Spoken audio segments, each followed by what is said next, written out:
اضافے سے متعلق اس وقت ہم موجود ہیں DCFA پاکستان کے صدر شاکر عمر گجر کے ساتھ. ان سے بات کریں گے اور ان سے پوچھیں گے کہ دودھ کی جس طریقے سے قیمتوں میں اضافہ ہو رہا ہے تو کیا کہنا چاہیں گے, کیونکہ دوسری جانب کمشنر کراچی بھی ہیں اور انہوں نے بھی کہا ہے کہ بھائی کارروائی ہوگی اور جو ہے وہ ہم اس طریقے سے دودھ کی قیمتوں میں اضافہ نہیں ہونے دیں گے.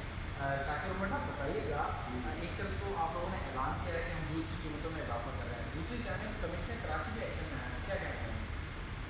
کمشنر کراچی کا ایکشن لانا تو ظاہر سی بات ہے بنتا ہے, کیونکہ وہ اتھارٹی ہے نوٹیفیکیشن جاری کرنے کی. پر بات یہ ہے اس اتھارٹی نے اس دائرہ کار سے تجاوز کیا جو کہ کورمن کے لیے بنایا تھا. ہر 4 ماہ بعد انفلیشن ریٹ کے مطابق دودھ کی قیمتوں میں بڑھائی گھٹانا تھا, کمی بیشی کرنی تھی.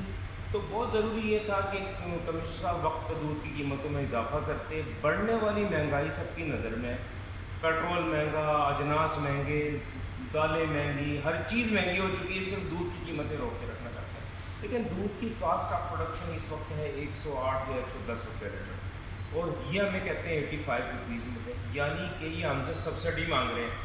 تو فارمر کہاں سے ہمیں سبسڈی دے گا؟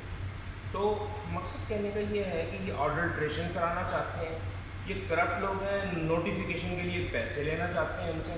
تو ہم ایسا ہرگز نہیں کریں گے, ہم انہیں پیسے نہیں دیں گے. اچھا شاکر صاحب, جس طریقے سے آپ نے اعلان کیا ہے دودھ کی قیمتوں میں اضافے کے حوالے سے, تو اس پر کمشنر کراچی ابھی آپ کے رابطے میں آئے ہیں یا انہوں نے آپ سے کوئی رابطہ بحال کیا ہے؟